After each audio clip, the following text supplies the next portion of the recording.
Convenience के बारे में बात करते हैं। और फ्लैग ऑफ कन्वीनियंस क्या होता है तो हमें ये देखना है। तो फ्लैग ऑफ कन्वीनियंस पढ़ने से पहले हमें ये देखना पड़ेगा कि भाई why do we need to register ship, हम शिप को रजिस्टर करते क्यों हैं।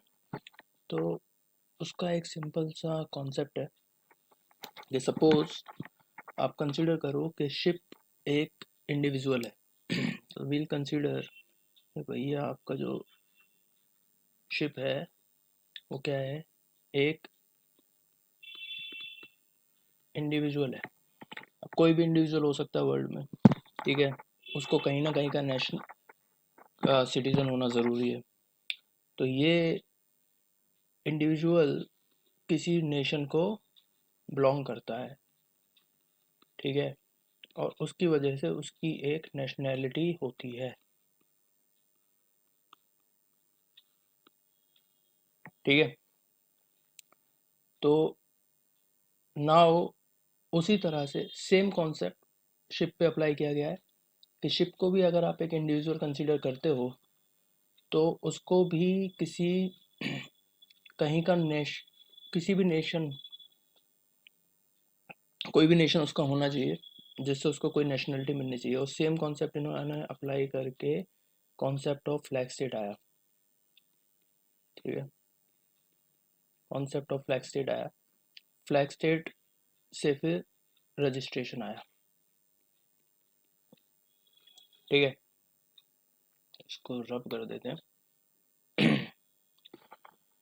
तो अगर आप देखो तो नॉर्मली कोई भी अगर इंडिविजुअल है कहीं का भी, ठीक है, लाइक सिटीजन है, कोई भी किसी भी कंट्री का सिटीजन है, उसके पास क्या होता है, पासपोर्ट, ठीक है। उसी तरह कोई शिप है, उसके पास क्या होगा, सर्टिफिकेट ऑफ रजिस्ट्री, उसके बाद क्या होती है, सर्टिफिकेट ऑफ रजिस्ट्री, ठीक है। तो सर्टिफिकेट ऑफ रजिस्ट्री होती है, जिस तरह से पासपोर्ट होता है उसी तरह से सर्टिफिकेट ऑफ रजिस्ट्री होती है शिप की, यानी शिप की एक तरीके से आइडेंटिटी होती है वो। अब सर्टिफिकेट ऑफ रजिस्ट्री एक्चुअली होती क्या है, सर्टिफिकेट ऑफ रजिस्ट्री से जो चीज़ें मिलती हैं, पहली चीज़ तो ये मिलती है कि भैया ये एविडेंस है, ये जहाज़ का फलाना फलाना नाम है और ये यहाँ यहाँ पे रजिस्टर है, इसको बिलोंग करता है, ऑनर का नाम क्या है, ये सब चीज़ें एविडेंस है उसका, ठीक है। दूसरा रिकॉर्ड है, किस चीज़ का, उसके टनेज का रिकॉर्ड है जो एक्यूरेट है, वो भी सर्टिफिकेट ऑफ रजिस्ट्री में होता है, ठीक है। तीसरा जो इम्पोर्टेंट है वो क्या है कि ये डॉक्यूमेंट है ऑफ नेशनैलिटी, कि कौन से कंट्री को ये बिलोंग करता है जहाज, ये इसका डॉक्यूमेंट है, ठीक है। और चौथा इसका जो यूज़ किया जा सकता है, अगर आप सेल एंड परचेज करते हो तो भी सर्टिफिकेट ऑफ रजिस्ट्री इम्पोर्टेंट है, किसमें, सेल एंड परचेज में, ओके। तो ये चारों पॉइंट आपके हैं सर्टिफिकेट ऑफ रजिस्ट्री के। उसके बाद इम्पोर्टेंट चीज़ ये है कि नेशनलिटी चाहिए क्यों, ठीक है। नेशनलिटी क्यों चाहिए होती है, अगर आप एक अगेन किसी इंडिविजुअल को कंसीडर करो, कोई भी इंडिविजुअल है, ठीक है, लाइक एक इंडियन सिटीजन है, ओके। तो अगर आपका कोई suppose Indian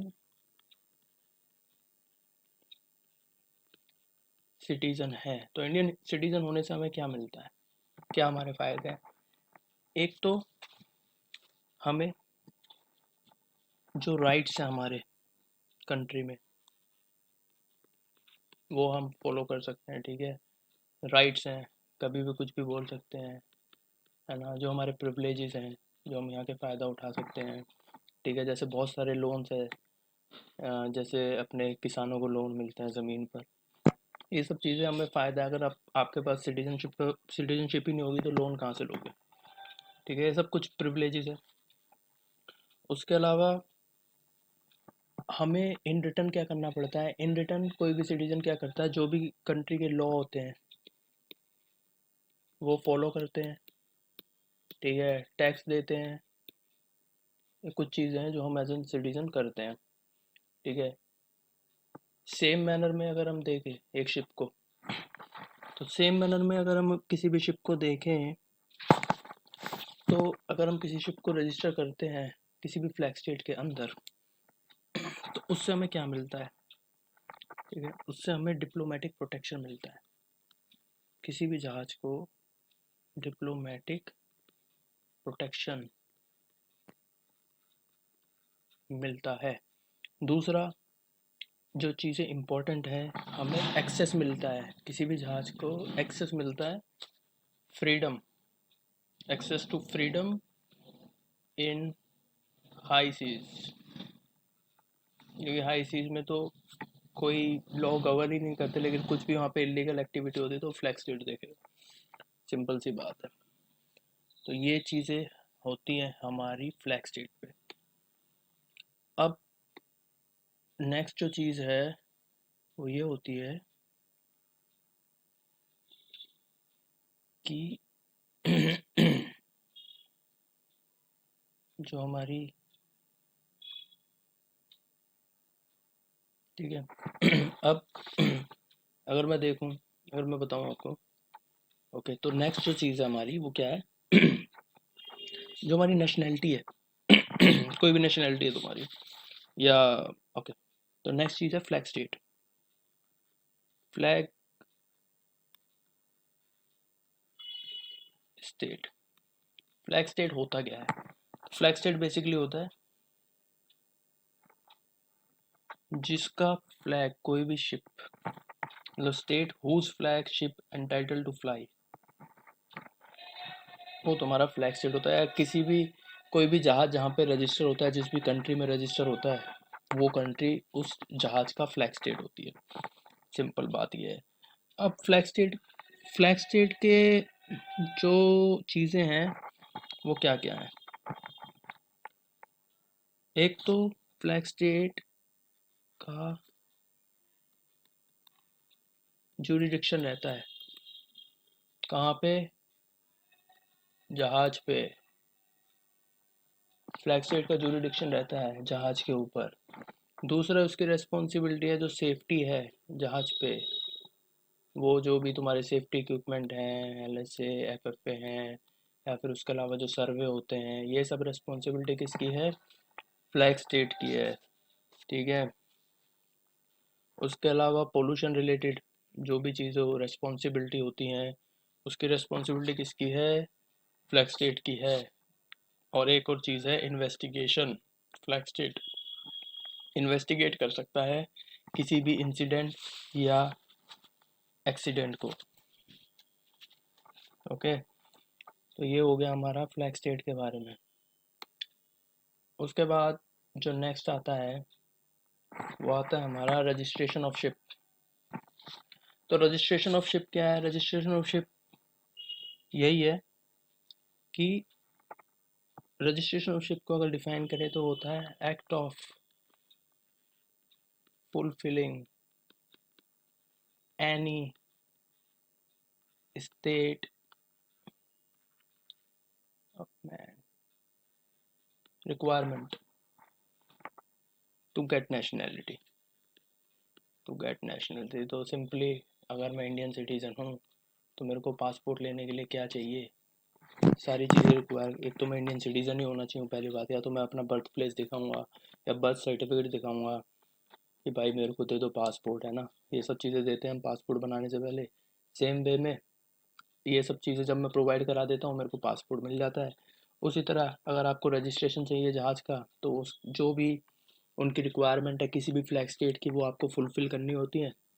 once you fulfil those, तो आपको वहाँ की नेशनैलिटी मिल जाता है, सर्टिफिकेट ऑफ रजिस्ट्रेशन मिल जाता है, ठीक है।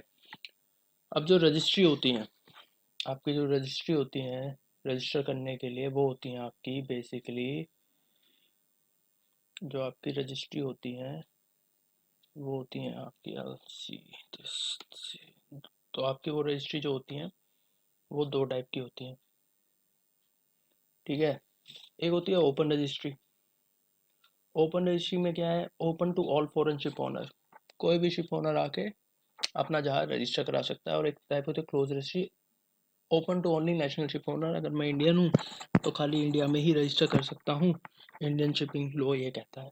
ठीक है, मैं श्योर नहीं हूँ ये कहता है कि नहीं, but that is what is meant by close registry, ठीक है। और ओपन रजिस्ट्री होती है, जो भी फॉरेन शिप ओनर होते हैं वो किसी भी कंट्री में जाके अपने हिसाब से जहाज रजिस्टर कर सकते हैं।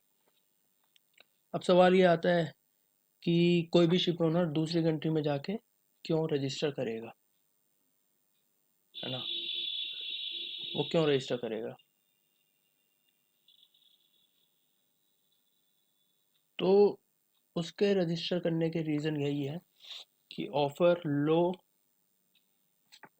Taxes from ship income. एक तो वो तुमसे टैक्स, जो शिप ओनर है उससे टैक्स कम लेगा, वो बोलेगा भैया कम टैक्स दे दो पर हमारे यहाँ तुम जहाज रजिस्टर कर लो, ठीक है। उसके बाद जो उसकी रजिस्ट्रेशन फ़ी है वो भी कम है, ये भी शिप ओनर का फ़ायदा है। और एक और वो फ्रीडम देता है कि तुम फॉरेन क्रू हायर कर सकते हो जो कम सैलरी लेंगे, ये भी एक फ़ायदा है फ्लैग ऑफ कन्वीनियंस का। इसको चीप फ्लैग भी बोलते हैं, चीप फ्लैग, या आप बोल सकते हो फ्लैग ऑफ नेसेसिटी। उसके अलावा जो है, जो इसकी रिक्वायरमेंट है सेफ्टी इक्विपमेंट रखने की, वो भी लेस है। अगर कोई स्ट्रिक्ट रिक्वायरमेंट वाला फ्लैग स्टेट ले लेता है ऑनर, तो उस ऑनर को काम है कि मेंटेन करे सेफ्टी वहाँ पे, तो आए दिन क्या होगा, उसको डिटेंशन ही मिलती रहेगी, जो कोई भी शिप ओनर चाहेगा नहीं, है ना। At the end of the day ये बिजनेस है और हर कोई ये बिजनेस में फ़ायदा ही करना चाहेगा अपना। तो ये सब चीज़ें हैं इनकी। अब फ्लैग स्टेट जो अपने फ्लैग ऑफ कन्वीनियंस वाले देश हैं, जैसे आपके माल्टा है ना, माल्टा है, उनकी बहुत ज़्यादा टनेज है। माल्टा की जो टनेज है वो बहुत ज़्यादा है रजिस्टर्ड शिप की, ठीक है। माल्टा है आपका, बहामास है, स्मॉल स्मॉल कंट्रीज़ की, है ना। आपका एक और है, अम, ये है अपना पनामा, छोटी छोटी कंट्रीज़ हैं और जहाज़ इतने सारे हैं इनके पास, क्यों है, यही रीज़न है, फ्लैग ऑफ कन्वीनियंस, टैक्स कम लेते हैं, फीस कम लेते हैं, कोई भी क्रू रख लो, दुनिया भर की आज़ादी देते हैं। ऑब्वियसली शिप ओनर वहीं जाएगा, वहीं रजिस्टर कराएगा, रादर देन ऐसी जगह चला जाए जहाँ पे सिर्फ डॉक्यूमेंट ही पूरे करता रहे और बिजनेस उसका कुछ हो ना, ऐसा तो ऑब्वियसली कोई नहीं चाहेगा, ठीक है। अब फ्लैग्स ये जो है इनका फ़ायदा क्या है, इनको फ़ायदा ये है, ये जो छोटी छोटी सारी कंट्री है इनको फ़ायदा होता है कि इनको एक तो टैक्स मिलता है, पैसे कमाते हैं, इनका टनेज बढ़ जाता है तो भाई दुनिया में नाम बढ़ जाता है, ठीक है। तो ये कुछ हैं, ऊपर से इनका जुरिडिक्शन आ जाता है, कंट्रोल आ जाता है शिप के ऊपर, ये सब चीज़ें हैं जो, जिस वजह से फ्लैग ऑफ कन्वीनियंस या कोई भी फ्लैग स्टेट जो है, फ्लैग ऑफ कन्वीनियंस कोई भी फ्लैग स्टेट है वो आ, अपना नेशनैलिटी प्रोवाइड करता है किसी शिप को। नाउ एक क्वेश्चन ये आ जाता है कि सपोज कोई जहाज शिप ओनर, अगर कोई शिप ओनर कहीं की भी नेशनैलिटी ना ले, ठीक है, वो बोले मैं तो लूँगा ही नहीं फ्लैग स्टेट, भाड़ में जाओ, तो क्या होगा, ठीक है। तो ये होगा, अगर हाई सीज में कोई भी इलीगल एक्टिविटी होती है,